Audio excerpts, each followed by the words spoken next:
Olá, meus queridos irmãos, que bom estarmos juntos para mais uma vez estudarmos a lição da Escola Sabatina. E hoje, 15 de junho, domingo, nós temos como tema para nosso estudo Daniel 2 e a interpretação historicista. Amados irmãos, a lição ela começa nos dizendo da seguinte forma: uma das profecias mais poderosas de toda a Bíblia é Daniel 2. Escrevendo mais de 500 anos antes de Cristo, o profeta predisse a história mundial, começando em seu próprio tempo na Babilônia e depois passando pela Média Persa, passando pela Grécia, Roma e a divisão de Roma nas nações da Europa moderna, como existe até hoje. Sim, aqui a gente vê uma história que ela é bem conhecida. A gente vê ali que o rei ele teve um sonho que incomodou bastante ele. E ele reuniu ali todos aqueles adivinhos do seu reino. Nenhum pôde dizer como foi o sonho deles. O rei ele queria que os adivinhos dissessem ao rei como foi o sonho e dissesse também o que significava aquele sonho, mas nenhum pôde dizer. E o rei disse: se aqueles adivinhos eles não conseguissem dizer o sonho e o que significava, ia mandar matar todos e destruir suas casas. E assim os adivinhos eles tentaram de várias formas, insistindo com frequência para que o rei contasse a eles o sonho como foi e depois eles iriam dizer o que significava. E o rei não foi besta e disse: olha, não vou falar. Porque eu sei que se eu for falar, vocês vão tentar me enganar, vocês já combinaram, vocês vão querer me enrolar. E aí, os adivinhos vão até o rei e dizem: olha, não tem ninguém nesse mundo que consegue fazer o que você está pedindo ao rei. Ninguém nunca pediu nada a nós, nenhum rei. Até que o rei fica furioso e manda matar a todos. Inclusive Daniel, que nem ali estava. Mas aí Daniel, ele consegue ir até a presença do rei, através de um dos servos que foi mandado o rei para matar todos aqueles adivinhos. E ali, Daniel, ele traz a revelação dada por Deus para o rei da Babilônia. Amados irmãos, e ali ele via uma estátua. E aquela estátua, ela tinha a cabeça de ouro, que significava ali a Babilônia. Ela tinha o peito de prata, que significava a Média Persa, como a gente acabou de ler. Os quadris de bronze, que significava a Grécia. As pernas, elas eram de ferro, que simbolizava ali Roma. E a gente tinha ali, por fim, os pés e barro misturado com ferro, que significava Roma dividida. E a lição nos diz que, referindo-se às nações europeias, o profeta diz que procurarão se misturar por meio dos casamentos, mas não se ligarão a um outro, assim como o ferro não se mistura com o barro, que a gente vê aqui na parte dos pés. Naquele tempo, as pessoas procuravam se unir. Sim, reis e reinos procuravam casar para que viesse a existir a união. Daniel capítulo 2, versículo 43 nos afirma isso. E essa profecia foi cumprida de maneira notável, a lição nos diz. Apesar de todos os tipos de casamento entre essas pessoas dessas nações, príncipes e plebeus, elas permaneciam divididas. Amados irmãos, eu tenho falado bastante sobre isso aqui nesse estudo. Não adianta a gente fazer algo contra a vontade de Deus. Se não há permissão de Deus, não vai dar certo.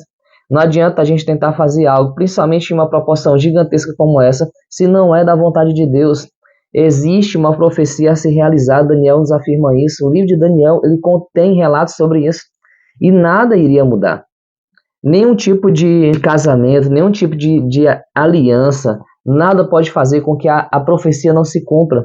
E quando a gente lê aqui o Daniel capítulo 2, a gente vê a história com o começo e a gente vê a história com o fim. E quando a gente vê aqui os pés de barro misturado com ferro, a gente vê uma pedra, como diz aqui o capítulo 2, versículo 45, como viste que do monte foi cortada uma pedra sem auxílio de mãos, e ela esmiuçou o ferro, o bronze, o barro, a prata e o ouro. O grande Deus fez saber ao rei o que há de ser futuramente. Certo é o sonho e fiel a sua interpretação.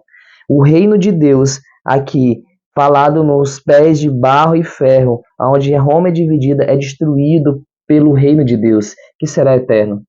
Então a gente vê uma profecia que ela vai acontecer. Você acreditando ou não, você se preparando ou não, ela vai acontecer. Ei, Jesus está vindo. As profecias estão acontecendo diante dos nossos olhos. O que nós estamos fazendo diante delas, amados irmãos? A Bíblia está aqui.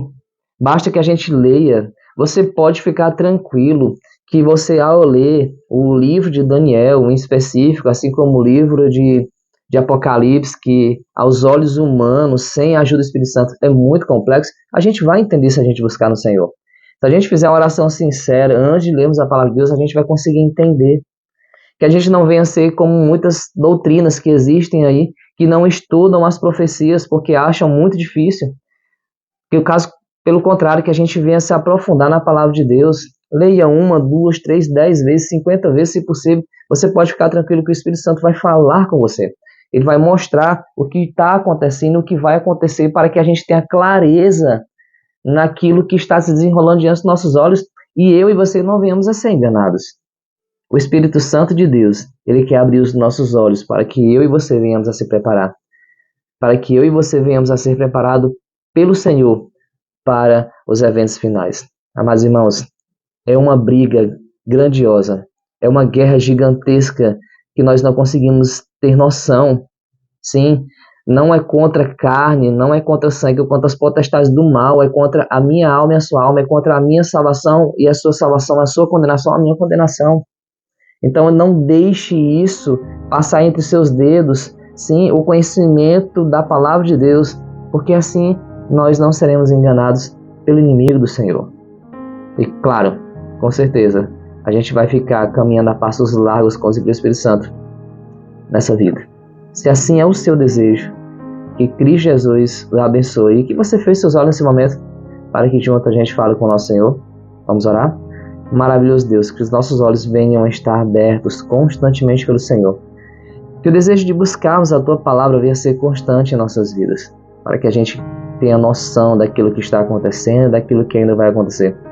O livro de Daniel nos dá o vislumbre de tudo aquilo que o Senhor quer que a gente conheça, para assim a gente ser preparado pelo Senhor e assim não ser enganado pelo inimigo do Senhor. Nos faz entender isso, compreender a seriedade e a gravidade de toda essa luta constante por nossas almas. Em nome de Jesus, amém.